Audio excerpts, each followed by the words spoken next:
ñëw nekk ak ñun pour témoigner li nga xamante ne moom la dund foofu ñu koy oowee Gas El Salvador nekk ex-détenu. Applaudissez-le, merci. jërëjëf ngeen accueillir ko bu baax a baax. salaamaaleykum. maa ngi leen di bëggee yéen ñëpp instant yi sama xol dafa fees parce que bu ma ñëwee fii fekk fii sama mbokk sénégalais kon rafetlu ma parce que daw laa jëlee Sénégal ñëw fii jógee di wax rek démb bi ñu gisee li am ñuy libéré nit ñi dama toog jooy mu fàttali ma bi ma tooñee dugg ma ci biir kaso bi te Mansour Faye rek tax te sàcc alalu Sénégal tax ma dénoncé nii dafa sàcc alalu Sénégal ñu dem police ñu dem tribunal confirmé ni dafa sàcc tribunal xam ne dafa sàcc ñu bàyyi sàcc bi tëj moom man mii ñu mën ko dund ak sunu ngor parce que li ma doon wax rek dama sant yàlla ba amul benn yoon boo xam te ni rëccu naa ko bi ma nekk ci biir kaso bi parce que li ma def ma daal démb bi ma gisee xale bi génn di wax sama xol jeex parce que bi ma génnee jàkkaarloog sama yaay muy tuur xéewal loolu moo ñëwaat dem sama bopp xam ni jàpp doom jàmbur tekki ci biir kaso bi te deful dara dafa metti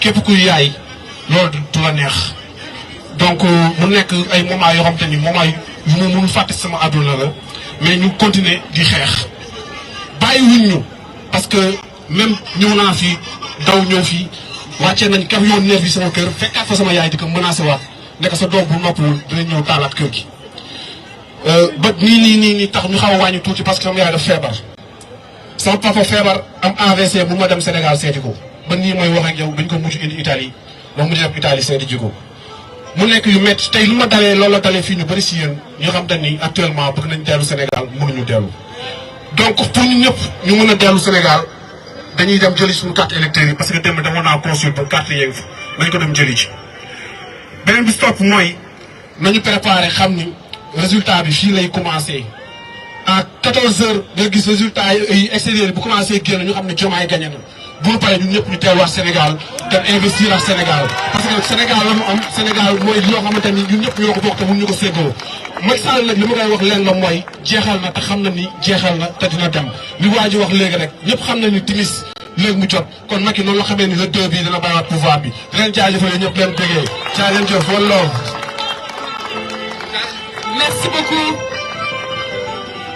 doon message bu fort boo xamante ne suñu mbokk patriote moo ko dund ci prison bi lii rek mooy wax mooy wane ne ñun waruñu bàyyi xeex bi benn yoon lii rek mooy wane ne combat bi dañ koy continuer ba génne Macky ci Sénégal ci boppam Macky Sall yàq na suñu àdduna Macky Sall yàq na Sénégal Macky Sall toroxal na doomu aadama yi toroxal na doomu sénégalais yi moo tax ñun ñiy nekk ci diaspora bi combat bi dañ ko mënee toujours ngeen taxaw mu neex mu naqari yaa ngeen di taxaw muy taw muy sëbët yaa ngeen di taxaw wane ngeen ko ci manifestation marche bi bu ñu def samedi di am contentement di wax leen ne bu leen bàyyi benn yoon combat bi dañ koy continuer ba gunge Diomaye ci biir palais bi ma leen di fàttali rek encore une fois xam naa ne du ma tàyyi mais di leen wax ne dem leen jëli seen carte yi dem leen ko jëli ñoom daf leen arrangé ndax bi Macky Sall waxee décret bi ñoom ci lañ décidé ne waa consulat nee nañ dootuñu joxeti carte yi donc depuis Macky Sall bi mu waxee conseil constitutionnel ba léegi waa consulat dañoo arrêté joxe woon carte yi mais yéen yéenay déterminé pour wane leen ne carte yooyu moom la ñuy demee joxe suñu kàddu kon da ngeen war a dem jëli ko ma leen di ñaax dem leen jëli carte yi merci beaucoup. Merci beaucoup Mariama. Vous l'aurez constaté, c'est très difficile de reprendre la parole après le témoignage de notre frère. C'est très difficile de reprendre la parole après le témoignage de notre frère. Mais ça l'est d'autant plus quand on se rend compte que nous avons des milliers de Sénégalais qui sont encore derrière les barreaux. On s'est tous félicités de la décision du Conseil constitutionnel. Mais on oublie juste une chose, qu'entre la déclaration de Macky Sall du 3 février et la décision d'avant-hier du Conseil constitutionnel, 3 de nos frères ont perdu la vie. 3 de nos jeunes frères ont perdu. Et on ne sait pas où est-ce que doit s'arrêter cette tyrannie, ce massacre. Demain,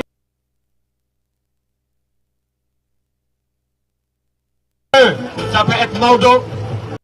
Après-demain, ça peut être Malik. Et peut-être vendredi, c'est moi. Donc nous sommes tous concernés. Nous sommes tous en sursis. Nous devons serrer les rangs. Comme le dit notre cher hymne national, épaule contre épaule. Fibre de mon cœur, dans ce cœur doit trembler et résonner le patriotisme et le Sénégal que nous voulons pour nos enfants et nos petits-enfants.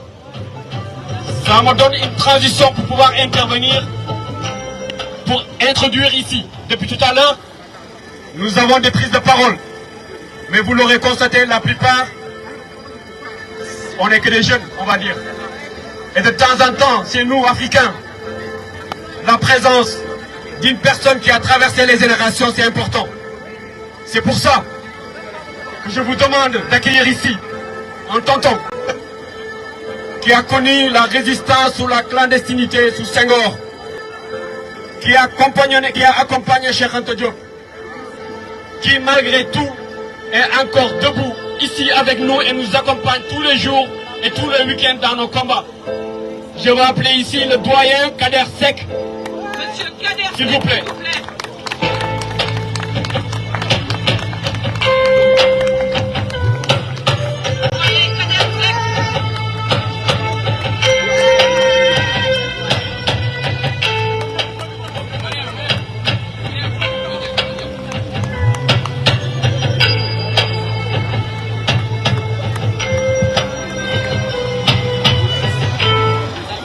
Assalamu alaikum.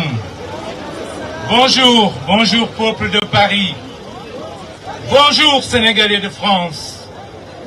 Bonjour Français de France, mais qui pensent au Sénégal.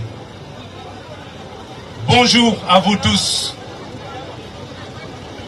Et merci. Tout à l'heure, nous avons reçu le grand militant des causes justes, le grand Mélenchon. Il n'est pas là, mais je vous demande de l'applaudir encore. Le discours, le message qu'il nous a laissé, c'est un message important. D'habitude, nous ne voulons pas, nous n'acceptons pas les donneurs de leçons. Et jusqu'ici, nous ne l'accepterons jamais. Par contre, nous sommes pour l'universalisme, quand c'est un universalisme qui concerne l'unité, la justice et la solidarité entre les peuples. Il en a fait preuve. Et rappelez-vous ce qu'il a dit. Cette souveraineté qui appartient au peuple, cette souveraineté mise au service des causes justes, c'est ce qu'il a célébré. Et c'est pour ça que nous le remercions. Et c'est pour ça que vous êtes là. Et ce que vous êtes en train de faire, ça ne tombe pas du ciel. Voilà plus de 500 ans, je le dis et je le répète, 500 ans que nos peuples traversent, résistent et luttent pour assurer leur destin. Et voilà 500 ans que nous avons toujours en face des forces qui s'unissent pour résister, pour faire face justement à ceux qui veulent entraver leur démarche, leur liberté. Dernièrement, nous avons vu quelque chose d'unique. Notre député Alioune Sall l'a évoqué tout à l'heure. Comment pouvez-vous imaginer quelqu'un à qui nous avons confié notre destin, qui arrive à la fin de son mandat, de cette mission, s'amuse, se permet de manigancer pour poursuivre alors que la Constitution est très claire. Et en cela aidé par un parti qui se dit démocratique. Et cela nous rappelle une chose, que c'est ce parti, ce même parti, il y a quelques années, s'est permis de vouloir modifier de même la Constitution pour nous faire passer qu'avec 25% on peut diriger le peuple. De qui se moque-t-il? Je vous le demande, de qui se moque-t-il? Est-ce que vous acceptez qu'il se moque de vous? Donc vous savez, nous n'avons pas besoin de nous éterniser sur ce qu'il y a à faire. sur ce que vous avez à faire, c'est de rester debout, de rester digne et de dire non. Non, comme depuis 500 ans, nos ancêtres l'ont fait. Rappelez-vous, Maba Diakhouba, rappelez-vous, Cheikh Ahmadou Bamba, rappelez-vous, Maodo, Mama Rixi, rappelez-vous, Cheikh Ibrahima Niass, rappelez-vous, même Malaw, le cheval de Lat Dior Ngoné Latyr Diop, rappelez-vous Aline Sitoé Diatta, ils se sont toujours mis debout pour dire non. Et c'est ce non-là qui les a fait reculer. Et restons vigilants. Ce n'est pas pour nous faire un cadeau. Ils ne le feront pas. On a vu tous ceux qui se sont démasqués, tous ceux qui ont montré leur vrai visage.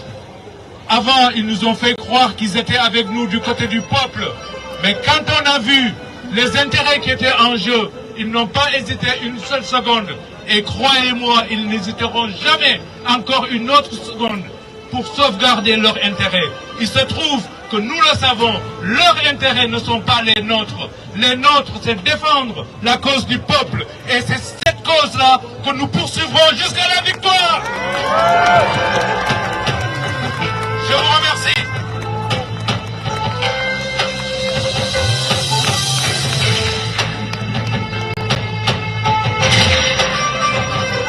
Assalamu alaikum. Assalamu alaikum. Gaï. Il y a les patriotes qui sont là-bas au Sénégal, il y a des blessés. Je vais demander de l'argent. Je sais que ça va vous fâcher, mais le combat continue. Macky Sall n'avait pas compris le Gatsa Gatsa. Le Gatsa Gatsa, cela veut dire Diomaye président. Lol. Mais légui. Cey talibé Sow koy gaaw nañu talibé Sow koy gaaw nañu may leen tuuti rek pour génne lii. Donc le combat continue. Bu ñu xam ni que Macky Sall bàyyi na, Macky Sall bàyyiwul. Macky Sall bàyyiwul. Donc les gars, donc l'argent qu'on va récolter, c'est pour les détenus politiques, pour les blessés. Parce que le fait qu'il y en a qui sont sortis, cela veut dire que il faut qu'on les aide aussi dans leur foyer, dans leur ménage. Donc le combat, le don le soi pour la batterie, l'ol moy Pastef. Donc les gars, le mel ni ñaan moy takku len ngeen dem jëli sen carte d'identité. Allez chercher votre pièce d'identité dans les consulats, s'il vous plaît, de grâce. Combat bi biñu bëgg bala midi ay 10 heures combat bi tas ñu ne ñu dëgg Diomaye président. Donc lu may ñaan mooy sarax leen na ñi yàlla allez chercher vos pièces d'identité. Allez chercher vos pièces d'identité. Et nag fii nag il me manque 500 € qui me manquent pour compléter mon budget. Les gars, je compte sur vous et je pense que les patriotes, ça ira mieux tant que temps. On va arrêter ici pour le moment. Je vais les remercier. Oh yeah, c'est le combat de la liberté.